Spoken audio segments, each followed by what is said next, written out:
After the funeral of my father, a highly respected major shareholder in the company, our family convened to discuss the inheritance. In the meeting, my brother-in-law, Jason, unexpectedly asserted his opinion. He argued fervently that my wife, Emily, the eldest daughter, should inherit the stocks and a total of $5 million.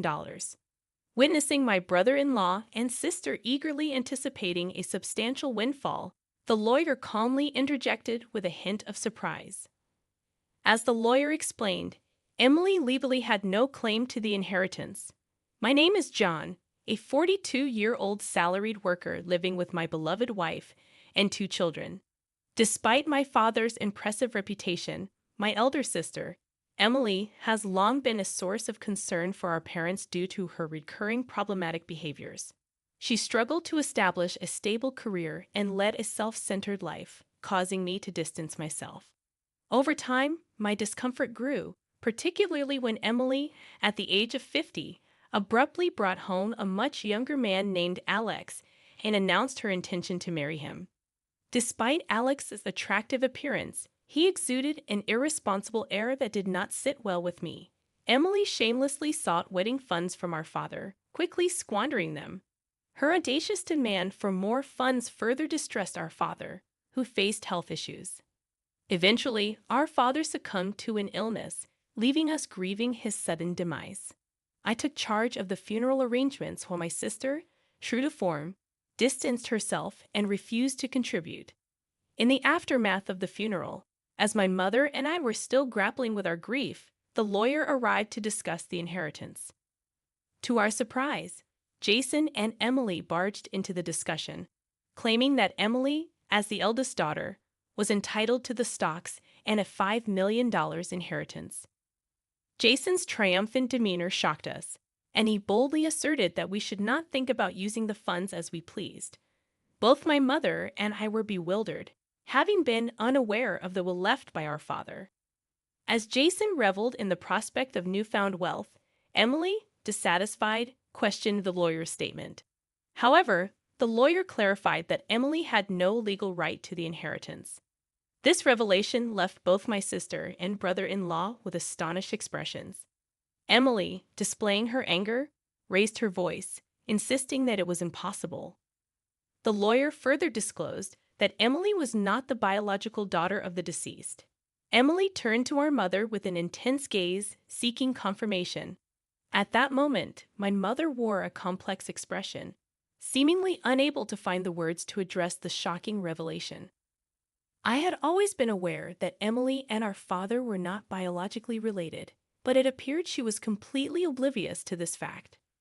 Confused, Emily began shaking our mother's shoulders, pleading desperately, "Mom, what does this mean?" Unperturbed by the shaking, my mother calmly yet firmly revealed, "Emily, you are the daughter of my previous husband." While being shaken, my mother quietly disclosed this significant fact. Emily, who had always asserted that our dad loved her the most, now wore a face of utter disbelief. Suddenly, Jason interjected.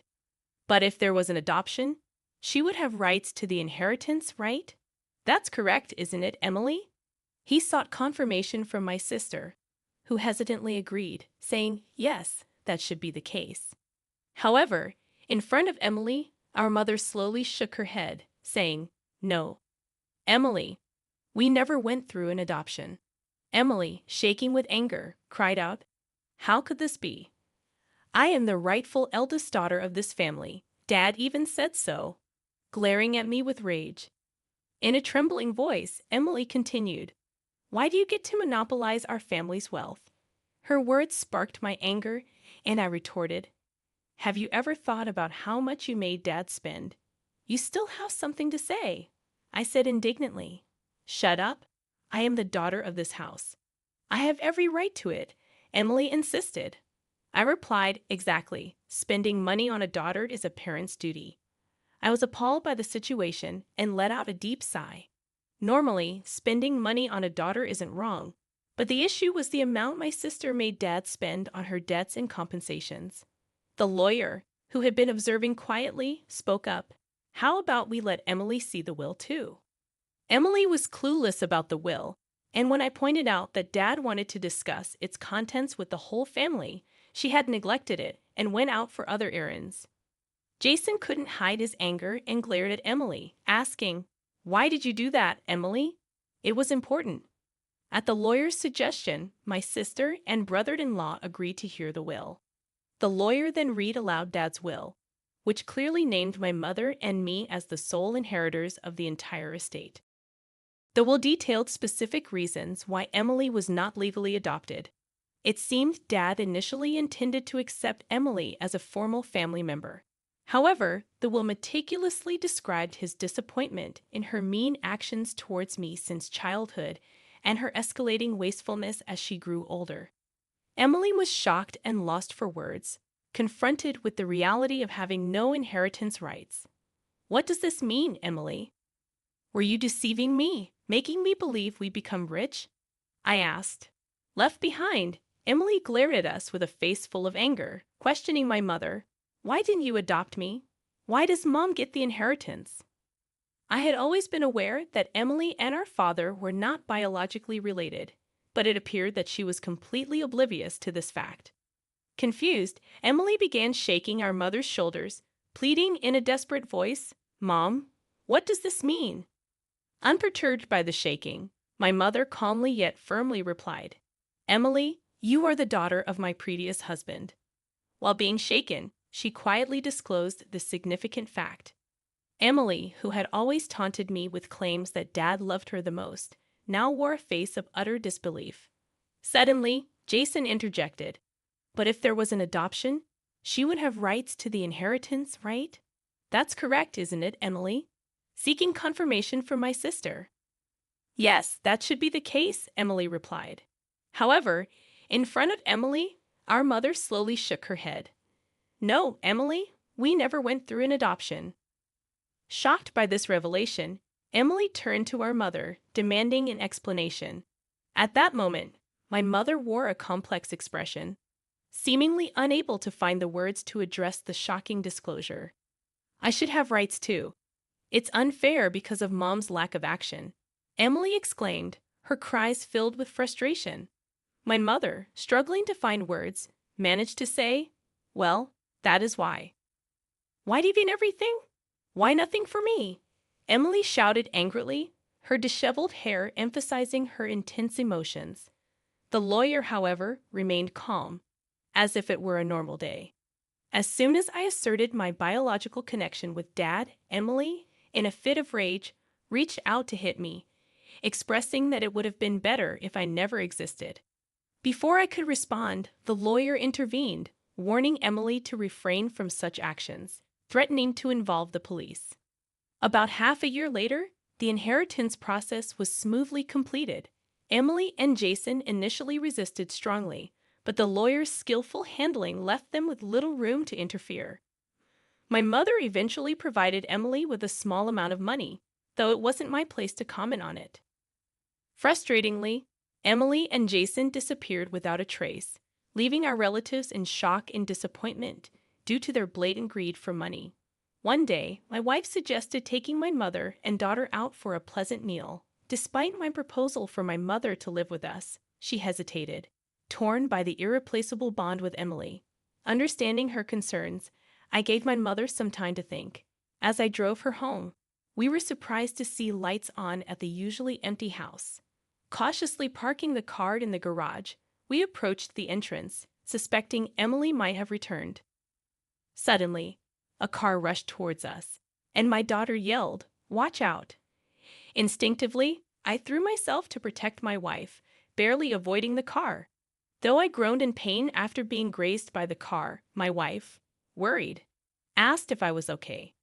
The car, driven by Jason, eventually crashed into the garage entrance. During my overnight stay at the hospital, Emily visited with my mother. While my mother tended to flowers, Emily looked at me and remarked, "You're surprisingly tough, aren't you?" Her tone carried a hint of disappointment. I pondered to myself, confirming my suspicions, and provocatively responded that if I had perished in the accident, Mom would have inherited everything. Disappointed by my words, Emily looked visibly uneasy. "I know what you were expecting. I continued as Emily averted her eyes, looking down. But you see, Mom intends to renounce her inheritance, so your hopes won't come to fruition. As I uttered this, Emily stared back at me in astonishment. It seemed unfathomable to her that someone would willingly relinquish what they could receive. I have a wife and kids, so Mom says the inheritance should go to them. That's what a parent should do, I explained, anticipating Emily's objections. But Emily started to object, her words trailing off. I've made a will early, following Dad's example. Unfortunately, the inheritance that I should have will no longer go to Mom, I added. At these words, Emily shivered, unable to hide her agitation. Unable to conceal her anger, Emily raised her voice, demanding a share of the $5 million inheritance. When I firmly refused, Emily, filled with rage, grabbed my collar, insisting I should give her at least half since she was my real sister. Despite her loud pleas, I looked at her with sympathy. Such greed is what disappointed Dad. Don't you understand that? I spoke calmly. Emily's face rapidly turned red, and she reached for my throat. At that moment, my mother returned to the room and yelled at Emily, asking what she was doing. Hearing her shout, the nurses, summoned by the nurse call, escorted Emily out of the room. Though my mother seemed to try to protect Emily, she left, showering her with cold words. Where did I go wrong in raising her? My mother murmured in a pained voice. Soon after, we discovered that my mother had fallen ill. Pained by her weakening state, we started helping with transportation and housework. This, apparently, infuriated Emily, who probably heard it from our mother or encountered my wife when she came to ask for money. One day, out of the blue, Emily contacted me on my cell phone, stating that they would take care of Mom from now on, and I didn't need to come anymore. Confused, I asked her to explain the sudden decision, expressing deep concerns about leaving Mom's care to Emily, who could hardly manage household chores, let alone care for a sick person. I hurriedly called Mom to understand the situation, and surprisingly, I learned that Jason had caregiving experience, and Mom claimed her life wasn't much disrupted at the moment. I felt a sense of relief upon learning that, but soon after, Mom was rushed to the hospital in an ambulance due to a medication dosage mistake. The family hurried to the hospital, where we found Mom severely weakened. I asked my wife to stay with her and rushed to our family home. Upon arriving, I discovered the house in disarray. Mom couldn't prepare her favorite meals, the fridge was empty, and Emily had fired the helper without consulting anyone. Any expectations I had of Emily quickly turned to disappointment. Checking the safe, I found a significant amount of money had been withdrawn from Mom's bank account. Fortunately, the inheritance account was untouched, but the funds set aside for daily expenses were nearly depleted. Swiftly gathering necessary items such as bankbooks, cards, and seals, I returned to the hospital to explain everything to Mom and discuss our next steps. Emily, unaware of the bankbook issue, was shocked, but her reaction darkened when I mentioned the medication mistake was something Jay had prepared. I suggested to Mom that it would be better not to let Emily into the house anymore, expressing my concerns about the house's terrible state and Mom's apparent weight loss. I warmly suggested that we live together in a new house. Mom burst into tears at these words, crying intensely. However, Mom's condition worsened, and despite the doctor's best efforts, she passed away heartbroken over Emily's actions. When I returned to the family home to prepare for Mom's funeral, I discovered that all the valuables were gone. It appeared that Emily and her financially struggling husband had taken them. Seeing the empty house filled me with shock and anger, and I resolved firmly to make things right. The day after Mom's funeral, I met with Emily and the lawyer at the law office to discuss the inheritance. Emily, filled with a sense of superiority, confidently declared her right to receive Mom's inheritance. Unable to contain my laughter at her misunderstanding, the lawyer solemnly announced, "Let's take a look at the will," and broke the seal. Emily's face drained of color when the contents revealed that she was not to inherit anything. Jason, showing his fury, demanded an explanation. "What does that mean?" She's her daughter. You can't trick us. Hand over the inheritance now. Jason, shaking with anger, pounded the table. I calmly questioned him. Jason, did you do something to Mom? I did no such thing, he retorted dismissively. Then why was the usual medication mistaken? I pressed.